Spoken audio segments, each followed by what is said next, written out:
nag-aabot po tayo ng bagong update para sa ating mga masisigasig nating mga kababayan dito sa ating bansa na kung saan ay pahalagaan po natin ito dahil bihira lamang tayo makakita or meron man, pero yung talagang masasabi natin na talagang ginagawa ang lahat para lamang makatulong sa ating kapwa at lalo na sa ating bansa. Ano po? At na kung saan kilala ito sa anti-corruption, anti-illegal drugs, anti-criminality, and anti-terrorism advocate. At higit sa lahat, ay tumutulong din sa pangkabuhayan ng ating mga kababayan. Yun ang bago. Kaya kilalanin natin ang gusto muli. Ito si Mr. John Chong. Yan, si Mr. John Chong, siya po ang founder ng PFK or yung tinatawag na Task Force Kasanag. So ano ba itong samahan na ito?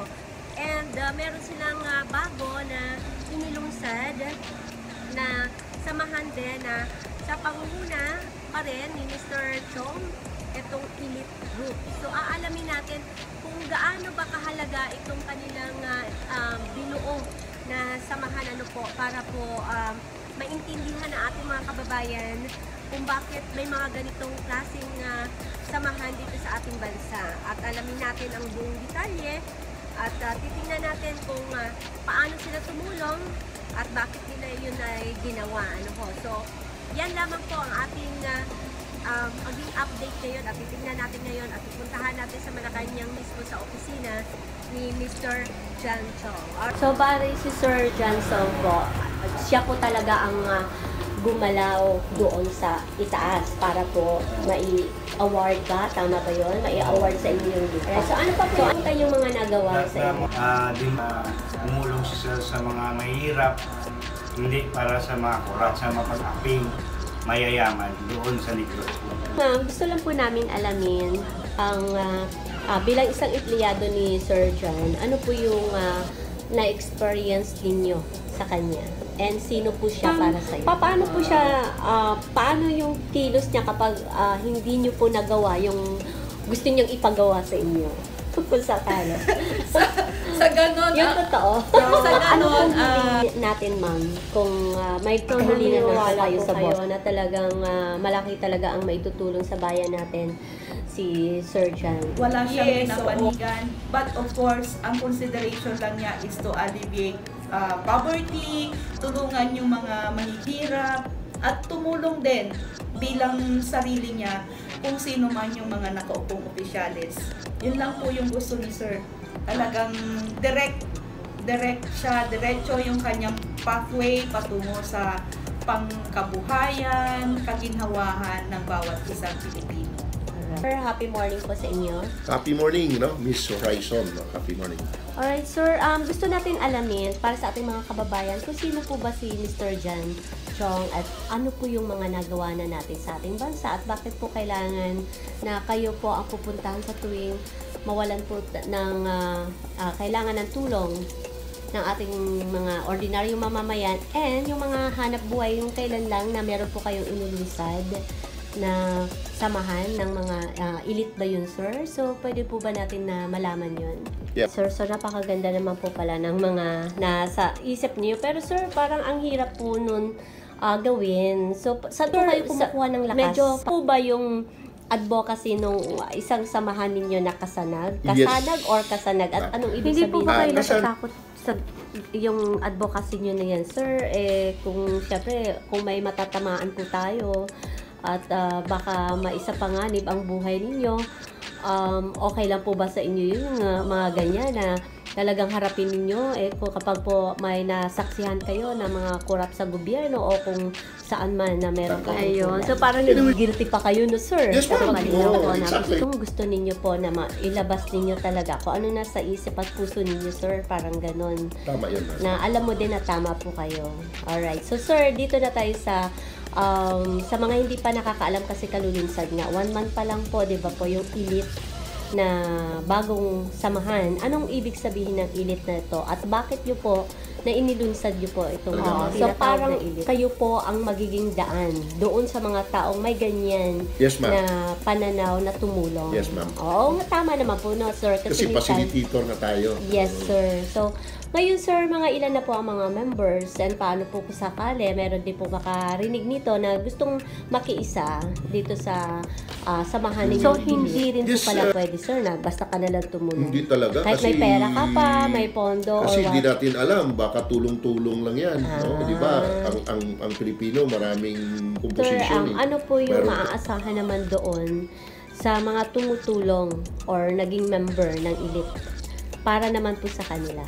In fact, Ayan. So, give and parang- take. No? Oo, Vice give and versa. take. Kasi pag nagkakasama na po, Yes, di ba? maganda kasi. Hindi naman ibig Kaysa naman sabihin. sa iba pa sila Exactly, magtiwala, ma'am. nandyan na. Oo, hindi Exactly. sabihin na tulong ka lang ng tulong. Ikaw din ay nangangailangan ng tulong. Tulong, Yung yes. sinasabi na I love you, but I love you too. Di yung parang dalawa kayo, di ba? Alright, so mukhang masaya nga po yan na, sir. Yes, ma'am. And sir, ano pa yung nais nating maipabot o malaman pa ng lahat? Anyway, Lalo ng, kung pwede ba buong mamamayang Pilipino ay dapat makaalam dito sa magaganda ninyong advocacy. yes, ma'am, no? Huwag nating kalimutan yung ating mga lulo. Bakit sir, meron ka na bang lolo? Na hindi mo makalimutan? Hindi ko makalimutan kasi we are part of the Visayan Eh heroes. kung maging lolo po kayo sir, ano yung dapat na hindi makalimutan sa inyo? Isa lang ang pwede kong sabihin sa kanila. No? Huwag nilang kalimutan ang mga nagawa natin na nakapabuti naman at nakatulong sa kanila. Halimbawa. May takot din tayo, pero sa takot tayo na gumawa ng mali at takot tayo manindigan sa mali at lalo tayong matakot na instead na sinasabi natin ang tama, sasabihin natin mali. Si Mr. John Chong, matapang siya kapag alam mong tama ka. Yes, ma'am. Pero takotin din tayo pag alam nating mali Mali tayo. ka. So, ibig sabihin, ayaw yung gawin po yung mali. Tama, ma'am. Alright. Sir, ating mga naglilingkod po ngayon na bakit napakahalaga ng inyong organization and bakit kailangan kayo pakinggan sino At mga supportahan. partners ninyo na active at na napakahalaga ngayon Yes, no. Ng Mango test. Dato, no? ng TESDA. Ng TESDA ay Ano pong masasabi natin sa pamunuan ngayon ni BBM? So, Sir, yung ako- si Mr. John Chong, kayo po yon. So, kayo po ay kung sinong namumuno ngayon, ay taga-suporta lang po kayo, hindi po kayo ang kumukontra. So, malinaw, Yes, ma'am. kayo Hindi po talaga- yung respeto. Sir, Yes, happy ma'am. morning po Alright. muli. Update lang po tayo, sir, kasi sa araw na to, medyo natunugan natin na part na din daw po yata kayo ng TESDA. Totoo po ba yun? yes, happy morning, ma'am, no? And to your yung mga taga-subaybay mo. Alright, sir. Paano nyo ma-connect yan sa Kasanag, yung TESDA?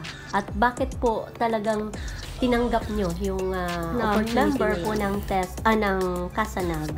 Parang doon nyo po yun na ibibigay ang tulong or kahit hindi po miyembro. Alright. So, sir, ano po yung pwede pa natin na maipabot sa mga kababayan natin na may kinalaman sa TESDA na mas alam natin na ganun yun kahalaga sa skills, ano po, at papaano sila lumapit din po sa inyo. Napakahalaga po yung gagawin nyo pala ng pag-uusap ng mga member at mga leaders, ano po. Yes. Alright, so sir, ano pa pong maaasahan natin ditong darating ninyo na event na hindi na po maiilang itong ating mga maliliit na mga kababayan kasi parang nakafocus po yata kayo doon sa mga ordinaryo natin na mga walang mga lakas ng loob, parang ganun na paano sila kung papaano makalapit sa inyo nang hindi sila na natatakot or naiilang. Yes Parang po. Kasi alam ko marami bukod na po talagang- doon sa ano sir, oo. di ba po, yung mga malalaki, kilala na po kayo doon na matapang kayo doon. naman. pero dito sa ngayon, lalo na i-connect ang TESDA, saan po ba yung ginagawa ng TESDA, di ba po? Para doon sa mga alam natin na mahihirap. And yun nga po yung mga ordinaryo nating mamamayan ngayon na dapat po ba na hindi sila mailang sa inyo or dito sa inyong mga kasamang leader ninyo po sa Kasanag. Yes, ma'am. Dalawang image namin kasi kuminsan kakampi pag gumawa ng kabutihan, kakampi tayo. Pero don't expect na kung gumawa ka ng kalukuhan, hindi na kita kalaban. Kalaban na kang mag-expect na kung gumawa ka ng kalukuhan, kakampi pa kita. Hindi na kita kakampi, kalaban na talaga kita. Parang Alright, sir. na-address na sa amin ang Task Force Kasanag. We are against corruption, we are against criminality. So itong pagtayo ng elite group ay napakalaking bagay dahil mag-focus sila how to help the government in terms of poverty alleviation, at napakalaking bagay yung mga out of school youth at lalo na yung mga kapatid natin na walang natatapos na Alright, sir, college. baka may mensahe ka po sa secretary ng TESDA at yung tumulong po sa inyo. And pakita na rin po yung ID. Congratulations. Una-una, ID po kayo lang yan, di ba, sir? Sariwang-sariwa. Ilang oras na lang. Ewan ko kuya, nakaabot na ba ng 10 oras? Wala pa. Pa yata eh. Congratulations po. Ayun, tinat mo kasi. Ayan. So, ayan po, patunay, ano po. Alright, sir, meron kaayusan ninyo dito sa Kasanagor Elite? Dalawa na po, di ho ba? Anyway, wait and see na talagang ma-improve, and hope and pray din. Alright. Sir, happy morning po sa inyo. Happy morning, Miss Horizon. Happy morning. Alright, sir. Gusto natin alamin para sa ating mga kababayan kung sino po ba si Mr. Jan Chong at ano po yung mga nagawa na natin sa ating bansa at bakit po kailangan na kayo po ang pupuntahan sa tuwing mawalan po ng kailangan ng tulong ng ating mga ordinaryong mamamayan and yung mga hanap buhay yung kailan lang na meron po kayong inilunsad na samahan ng mga elite ba yun, sir? So, pwede po ba natin na malaman yun? Yes, no? First, I am Mr. Jan Chong, no? Just an ordinary citizen, no? Na mayroon lang tayong advocacy, no? I am the founder president of Task Force Kasanag International Organizations. Ng advocacy is for good governance. At in 14 years na nagkaroon kami ng maraming tinatawag nating voluntary service or contributions, no, sa ating bansa, ay masaya ang nakakatulong ka, no? So yung mga members at officers namin, masaya rin na nagkaroon kami ng malawak at kumbaga sa na-achieve namin in 14 years yung aming target, no, na makatulong talaga sa ating bayan, no? So, dito talaga sa aming organization, kailangan talaga passion. So, we are true volunteer and at the same time, we are true advocator. Ayun. So, talaga pong nasa puso ninyo ang tumulong na sa ating mga kababayan. Ano po yung simula nun, sir? Siyempre, galing din tayo sa tinatawag na public service. No? Opo. At then, siguro, on that time na nag-end na ang term ng ating former boss, no? So I decide to transfer for the private nag-abroad tayo, no? So sa pag-abroad ko, sabihin na natin na experience ko ang kaibahan. Yung different, no, na iba talaga sa abroad. Iba ang buhay ng Amerika, iba ang buhay ng mga Asian country compared to the Philippines na kung tingnan mo, nandito naman lahat sa atin ang resources. Ano bang nandyan sa ibang bansa na wala sa atin? And everything.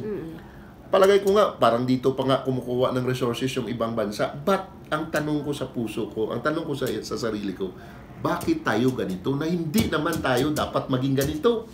So, that the reasons why na itinayo ko ang organization and my advocacy is for good governance para matulad din tayo sa ibang bansa na progressive, less corruption, less crimes, at lahat ng mga mamamayan doon, ang government can provide sa mga tao at less din ang mahirap. Wala mang lugar na walang mahirap, pero my point is, hindi masyadong lala ang kahirapan. Dito sa Pilipinas, 92% of Filipino people below poverty line. Alright, sir. So, napakaganda naman po pala ng mga nasa isip niyo. Pero, sir, parang ang hirap po nun gawin. So, saan po kayo kumukuha ng lakas? Siyempre, una-una sa Panginoon. Wala naman nagbigay lakas at buhay sa tao except our Almighty God, no? Kaya nga, nakakalungkot dahil ang sabi ng ating mahal na Santo Papa, Philippines is the most Christianized country in the whole Asia. But napakalungkot. Bakit napakalungkot? Kasi ang sabi naman ng World Transparency International, we are the most corrupt country in the whole world. So nakapaka-conflict between the statement of our Santo Papa at ng isang organization na international na corrupt pala tayo ng mga Kristiyanos. Medyo parang galit kayo sa mga corrupt.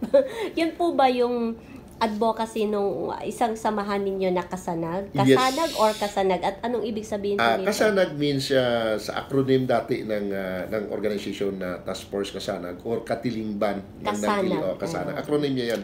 Pero ang meaning talaga sa Kasanag, ilaw, liwanag. Di ba? So there is hope. Kaya nga kahit anong hirap, kahit sabihin natin para mawala na tayo ng pag-asa ang Pilipinas, marami na talagang kurap. Pero sa amin at sa advocacy namin, there is always hope. May may liwanag pa talaga na naghihintay, di ba?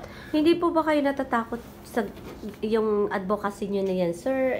Kung siyempre, kung may matatamaan po tayo at baka maisapanganib ang buhay ninyo, okay lang po ba sa inyo yun, yung mga ganyan na talagang harapin ninyo kung kapag po may nasaksihan kayo na mga korap sa gobyerno o kung saan man na merong katungkulan? Anyway, sir, ma'am, tao lang naman tayo na may takot. Pero saan tayo matatakot? Gumawa tayo ng katotohanan at ipaglaban ang katotohanan or magpabulag-bulagan na lang at huwag na tayong lumaban sa mga mali. No? Saan ba tayo matakot? Ang gumawa ng tama, ang magsalita ng tama, or magpikit mata na lang at huwag na magsalita ng tama? Yun ang katanungan. Sa akin, takot din ako, pero mas takot ako na hindi magsalita ng tama at hindi gumawa ng tama at hindi manindigan sa tama. Yun ang kinatatakutan ko. Ayun. So parang nagigilty pa kayo, no, sir? Yes, ma'am. Oo, exactly. Kaya hindi ako natatakot.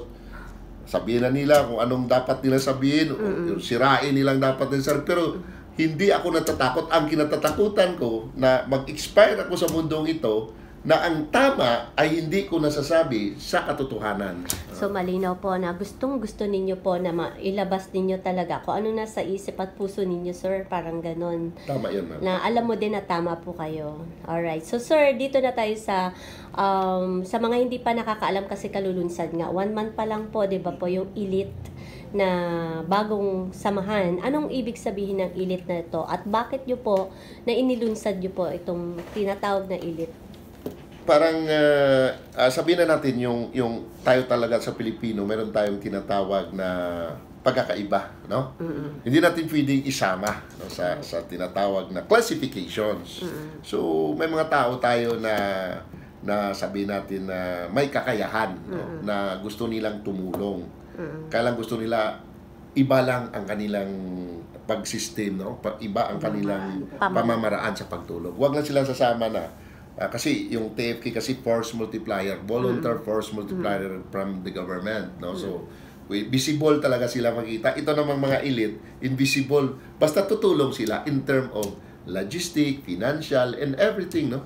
So sabi natin na may kakayahan, hindi naman mayayaman, pero may kakayahang tumulong.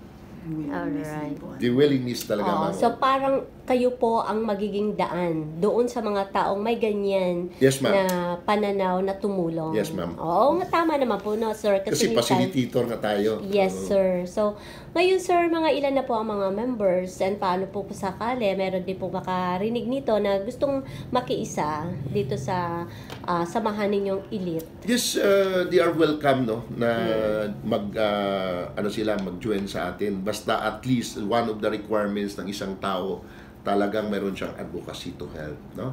Kasi kailangan talaga yung willingness, yung So, willingness. hindi rin po pala pwede, sir, na basta ka na lang tumulong. Hindi talaga. Kahit kasi may pera ka pa, may pondo, kasi or di what. natin alam, baka tulong-tulong lang yan, no? Di ba? Ang Pilipino, maraming komposisyon eh. Mayroong tulong-tulong, mayroong gusto lang magpakitang tao, mayroon namang na pamulitika, no?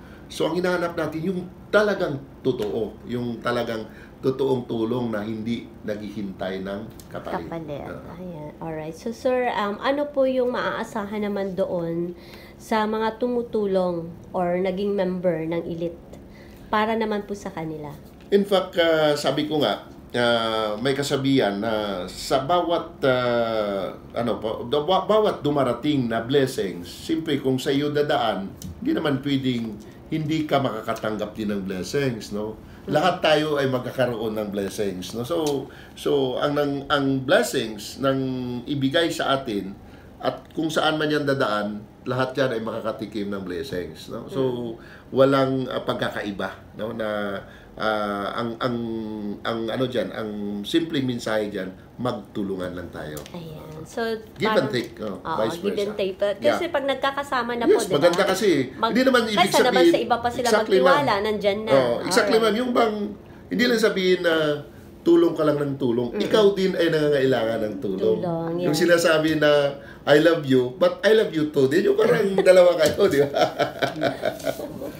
Alright, so mukhang masaya nga po yan, sir. Yes, ma'am. And sir, ano pa yung nais nating maipabot o malaman pa ng lahat? Anyway, Lalo kung pwede ba buong mamamayang Pilipino ay dapat makaalam dito sa magaganda ninyong advocacy. yes, ma'am, no? Kasi ang sa akin lang naman, mahirap kasi ngayon, lalo na ngayon na ang ating mga Pilipino ay mas mahalaga sa kanila yung mga bagay-bagay na hindi natin masabi na lahat naman may advocacy, no? Kasi sa panahon ngayon, parang mas unahin pa ng mga ano natin, mga young people natin, yung mga technology, yung mga Facebook, mga ano, hindi na nila naisip kung ano ang ginawa ng ating mga national heroes. So para sa akin, you must study also, yung wag natin kalimutan yung mga ama natin.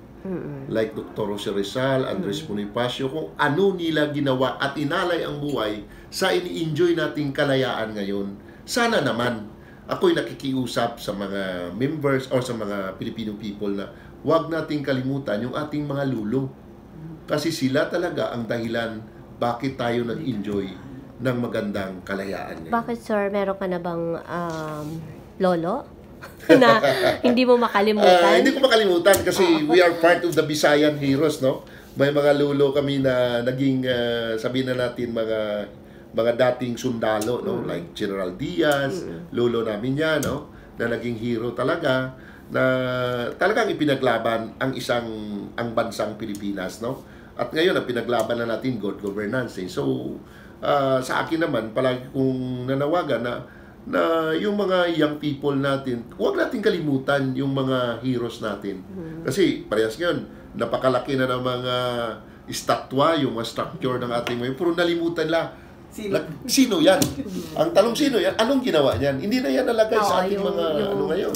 Ginawa. Mas gusto pa nila kung anong update yan sa mga pelikula, ng mga kung anong mga ano dyan. No? Eh kung maging lolo po kayo sir, ano yung dapat na hindi makalimutan sa inyo? Isa lang ang pwede kong sabihin sa kanila. No? Huwag nilang kalimutan ang mga nagawa natin na nakapabuti naman at nakatulong sa kanila. Halimbawa po sir. Yung mga contribution natin sa tinatawag na awareness na huwag gumaya sa mga korap, no? Iwasan maging korap. And katapangan, sir. Oo, yan talaga. Matapang magsalita ng totoo. Oo.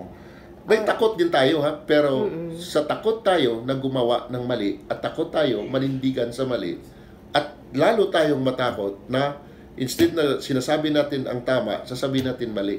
No? So, si Mr. John Chong, matapang siya kapag alam mong tama ka. Yes, ma'am. Yes, Pero yes. takotin din tayo pag alam nating mali Mali tayo. ka. So, ibig sabihin, ayaw niyong gawin po yung mali. Tama, ma'am. Alright. Sir, ano pa po ang maaari natin na isabi or sa ating mga naglilingkod po ngayon na bakit napakahalaga ng inyong organization and bakit kailangan kayo pakinggan at suportahan? Una-una, itong ating organization ay walang ibang interest, no? We are non-political, non-profit, no? At non-sectarian, no? Non-partisan. We are purely volunteer, no? For good governance. So, kung isipin mo, walang interest, maliban na lang interest ng taong bayan. So, ba't di mo subukan maging isang advocator para sa bayan? Especially sa ating mga next generations, di ba? Ang nakikita ko lang naman dito is what is next, what is happening in our next generation. Kung ganito lang ang gobyernong pabayaan natin na mag-aabuso, gumawa ng kamalian, mangurakot, at makikita naman natin kahit sa mga balita may pulis na involved sa corruption, may pulis na involved sa drugs, may mga government officials na na-convict dahil sa pangungurakot. So, tuloy sila pa rin. So, what if na kahit awareness na lang may magsasalita na we are against them. Kahit sabihin na natin na hindi natin kaya silang ipakulong dahil mayaman, hindi natin sila kayang i-complain dahil may impluwensya, at hindi natin silang bawasan dahil sobra nila ng impluwensya sa ating bansa. But, ang importante, may isang grupo, may isang tao, o maraming tao na matapang magsasalita na we are against them. Kasanag Elite Group is an organization also that support the Task Force Kasanag Advocacy in terms of financial, logistic, no? And everything na kaya nilang suportaran.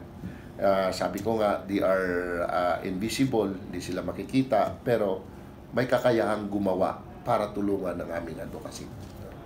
Yun ang Kasanag Elite Group. Sino mga partners ninyo na active at na napakahalaga ngayon? Yes, no, wala nang iba, no, ang mula nang nakikita at nakausap natin personally si Secretary Mango Dadato, no, ng TESDA ay nakikiusap tayo, no, na kung pwede ay magkaroon kami ng partnership sa kanya, no. So on that way, nabigyan kami ng special accommodation. So ako yung nagpapasalamat, no, kay Secretary Mango Dadato, no. And then sabi ko nga, as what I said, sabi ko magiging focus kami ngayon sa tinatawag poverty alleviation, no, na matulungan natin yung mga mahirap natin, lalo pa yung mga out of school youth na magtatrabaho ng maayos at magkaroon ng mga skilled work, no. So, sa inyo po sila lalapit kapag may... Anyway, marami namang chapters, no, ang Task Force Kasanag kung saan sila pwede naman nilang i-search sa Task Force mga Kasanag. Okay. Pwede silang mag-ask ng kung anong information para ma-deliver din namin sa central office ng TESDA. Alright. Bilang panghuli po, ano pong masasabi natin sa pamunuan ngayon ni BBM? So, ako personally, nagsusuporta talaga ako kay BBM. Una-una, mandated by, 31 million Filipino people, no? So, respetuhin natin na ang taong Pilipino ay majority ay siyang pinili, no? So, hindi naman niya naging presidente without the approval of ng ating mahal na Panginoon, no? So, lahat yan ay, na ibigay na sa kanya. So, ang panawagan ko, susuportahan na lang natin ang ating mahal na Pangulo, no? Yun lang ang pinakamagandang gawin natin. Suportahan lang natin. Kasi may mga batas naman kung nagkakamali sila. Sir, yung si Mr. John Chong, kayo po yon. So, kayo po ay kung sinong namumuno ngayon, ay taga-suporta lang po kayo. Hindi po kayo ang kumukontra. Yes, ma'am. Hindi talaga. I will not oppose to any person in authority. Will, in fact, our organization is pro-government and we are support the government for good governance. So, malinaw. Kayo po yung may respeto. Yes, ma'am. Alright. Thank you so much po, sir. Thank you very much, ma'am. Sir, happy morning po muli. Update lang po tayo, sir, kasi sa araw na to, medyo natunugan natin na part na din daw po yata kayo ng TESDA. Totoo po ba yun? Yes, happy morning, ma'am, no? And to your, yung mga taga-subaybay mo. Anyway, it's opportunity, no, na nabigyan tayo ng isang pagkakataon, no, na tumulong at magkaroon ng opportunity na tutulungan natin yung TESDA, no. Parang tulungan din yan ang aming role diyan, no, sa TESDA. So para sa akin, it's a big opportunity. Alright, sir, paano nyo ma-connect yan sa Kasanag, yung TESDA? At bakit po talagang tinanggap nyo yung opportunity na yan? So una-una, yung aming organization, we are promoting peace and progress, no? So kailangan din namin yung mga partnership, not only for TESDA, no? Meron din kaming mga partnership sa ibang agencies of government, no? Like ARTA. Kasi hindi naman talaga pwedeng i-improve na hindi magtulungan. So napakaganda kasi ngayon yung leadership ng nakaupong secretary. Meron siyang 10-point agenda. So napakaganda, no, na kailangan din ng ating organization na ipakita kung ano din yung aming agenda, no, para sa pagtulong talaga sa ating mga kapatid na Pilipino, lalo-lalo na yung mga out of school youth, no. So makakatulong talaga yung aming organization kasi we are common goals, no, to help people. Alright, so mga na member po ng ng Kasanag, parang doon nyo po yun na ibibigay ang tulong or kahit hindi po miyembro?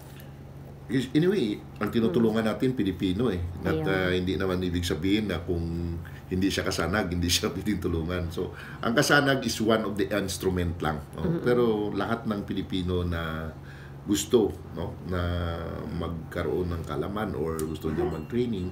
So parang ano na rin ang kasanag, parang tutulong na rin for information, no? Alright. So, sir, ano po yung pwede pa natin na maipabot sa mga kababayan natin na may kinalaman sa TESDA na mas alam natin na ganun yun kahalaga sa skills, ano po, at papaano sila lumapit din po sa inyo? Anyway, yung may mga regional offices kami, no, sa iba't ibang region, pwede silang kontakin, no. Ayan. Anyway, napakadali lang naman ngayon in terms of communication. Mag-check ka lang kung sinong area ng Task Force Kasanag from Mindanao, from Luzon. Makikita mo naman lahat yan kasi open communication naman yung mga offices namin, no. So pwede nilang makontak. Kasi magkaroon kami ng summit sa itong linggo na to. Tuturuan sila ng aming consultant kung paano nila i-deliver, no, ang part ng Task Force Kasanag para sa aming partnership. So after ng mga training nila or instructions, yun ang gagawin nila. Ayun. So, napakahalaga po yung gagawin nyo pala na pag-uusap ng mga member at mga leaders, ano po? Yes.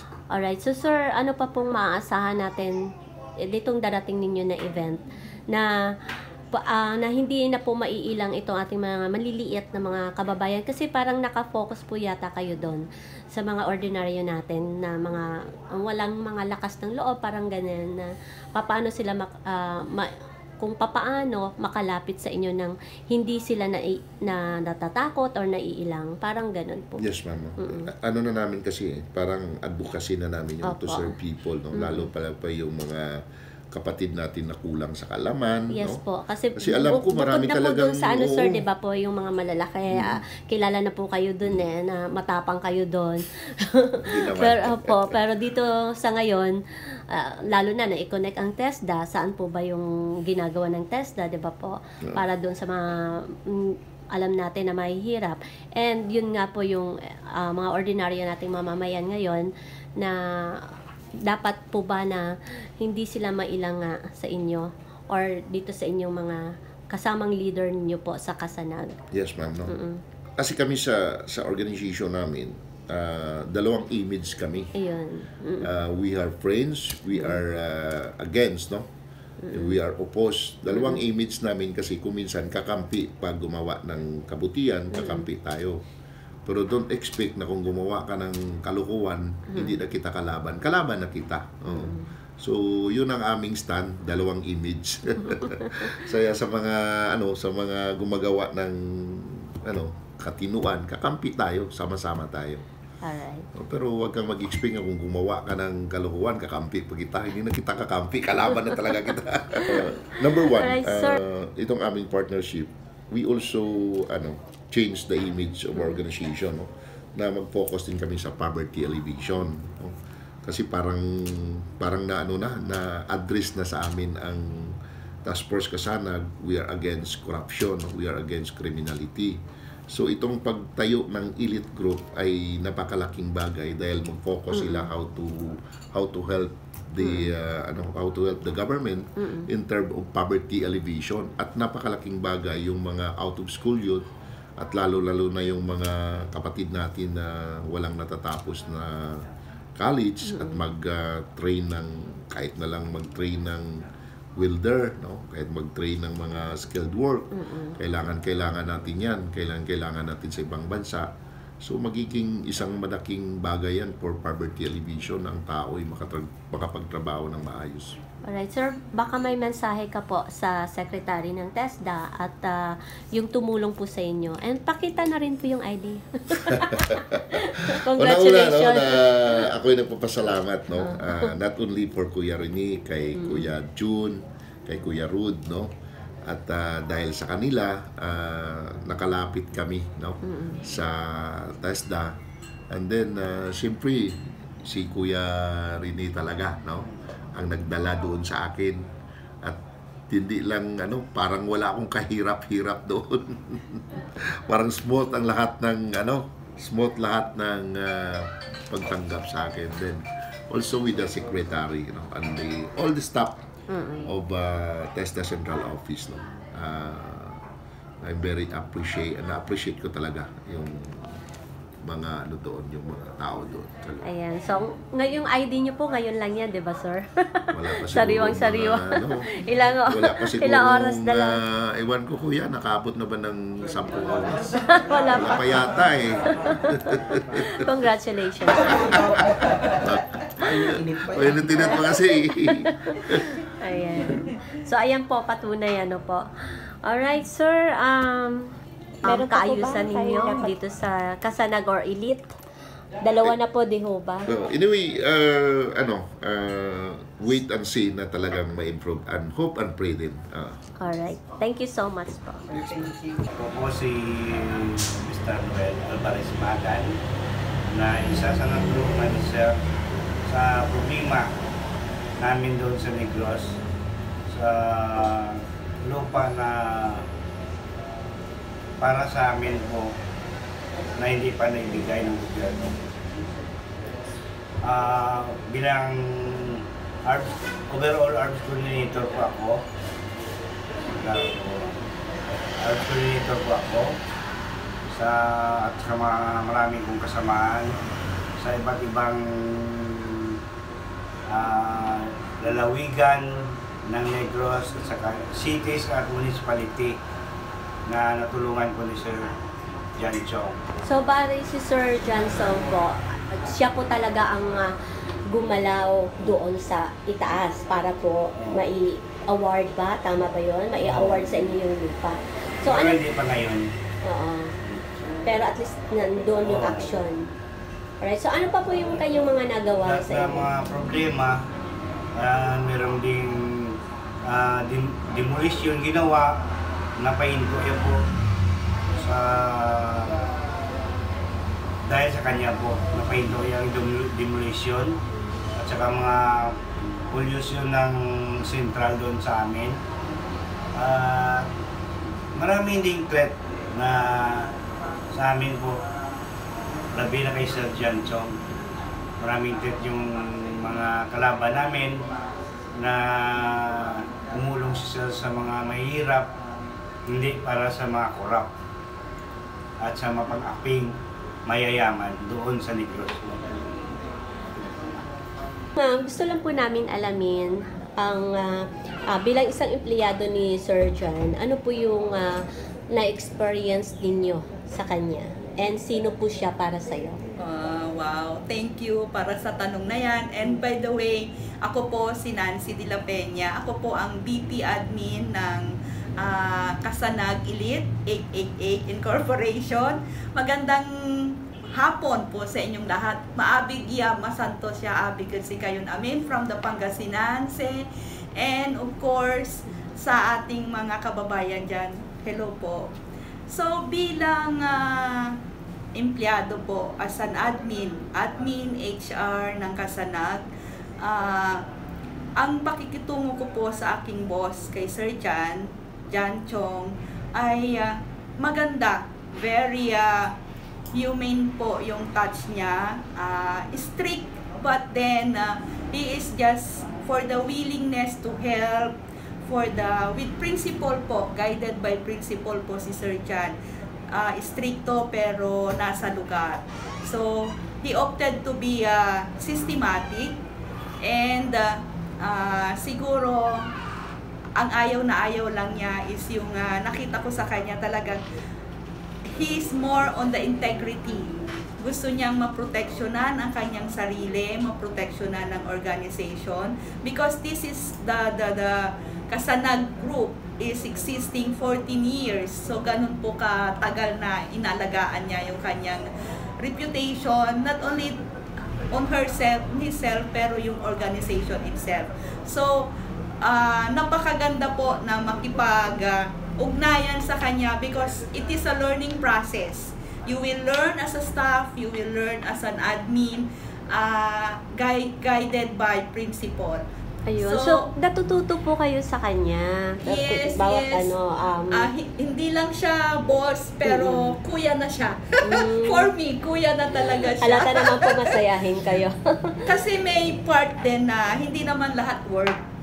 So, we tend to, dyan, sa receiving area namin, pag wala nang kaming masyadong gawa or visitors, so we tend to be friends. Nandyan kami, nag-uusap, nagkukwentuhan. So, yun, masaya So, po yung ma-feel mo group pa talaga na parang hindi lang staff ang turing sa inyo. And ma'am, paano po siya, paano yung kilos niya kapag hindi niyo po nagawa yung gusto niyang ipagawa sa inyo? Kung sakala. sa ganon, Yung totoo. yung sa ganon, parang hindi ko pa siya na-experience na ganon, na sa ganong issue. Pero, sa ibang staff namin, nakikita ko na tinatawag niya yung involved na tao, tapos one-on-one sila, kinakausap niya. Kumbaga, hindi lang siya boss, guidance counselor din siya. So, namin dito. So, heart to heart pala. Yes. Kapag merong hindi tamang nagawa. Kaya nga sabi ko nga sa iyo, ma'am, it's not just a boss, hindi lang siya boss, pero kuya na namin siya dito. Ganun niya kami i-treat. Parang magkakapatid kami dito. Kaya walang panahon sa amin yung stress, walang panahon sa amin yung discomfort. Smooth lang talaga ang aming operation dito. Just in case na magkaroon kami ng mga problems, talagang sinisit down namin yan. Not only the board, pero kasama kaming mga officers. Tinatackle namin isa-isa yung issues, and then we tend to resolve. Pag nag-adjourn kami, resolve na yung problema. Alright. Yes. So, ano pong hiling natin, ma'am? Kung may kahilingan man po kayo sa boss niyo? Well, ang kahilingan ko lang sa kanya, sana humaba pa yung kanyang buhay.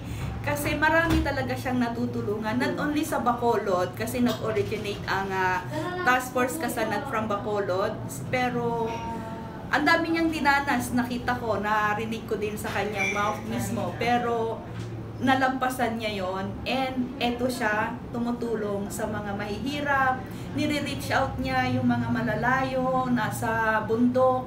So sana, bigyan pa siya ng longer life para iahon man lang. Medyo emotional ako para maiahon man lang yung mga medyo mabababang mga kapatid natin sa kabundukan o sa buong Pilipinas, ma'am. Ganun lang So, po ang naniniwala request po kayo na talagang malaki talaga ang maitutulong sa bayan natin si Sir John. Yes, oo. Continuous ang kanyang pagtulong sa ating pamahalaan.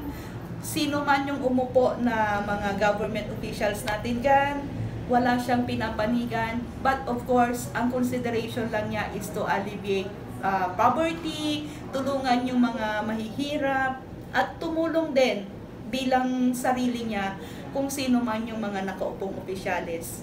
Yun lang po yung gusto ni Sir. Talagang direct siya, diretso yung kanyang pathway patungo sa pangkabuhayan, kaginhawahan ng bawat isang Pilipino. Alright, thank you so much. Happy morning! Muli ang inyong lingkod, Miss Horizon Chaser. So yan po ang ating nalakab na update mula sa mga samahan ng matatapang dito sa ating bansa na may tuturing natin na huwaran ng bayan.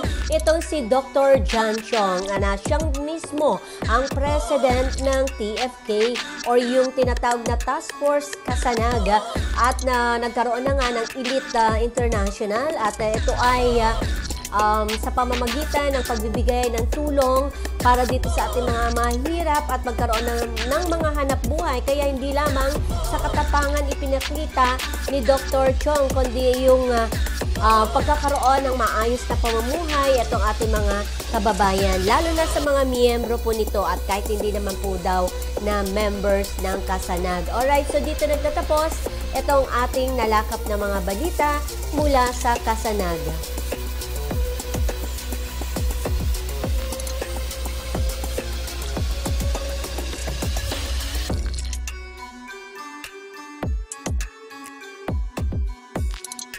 Happy morning, Miss Horizon. Please visit the Cheongdam restaurant. Thank you for coming. Happy morning!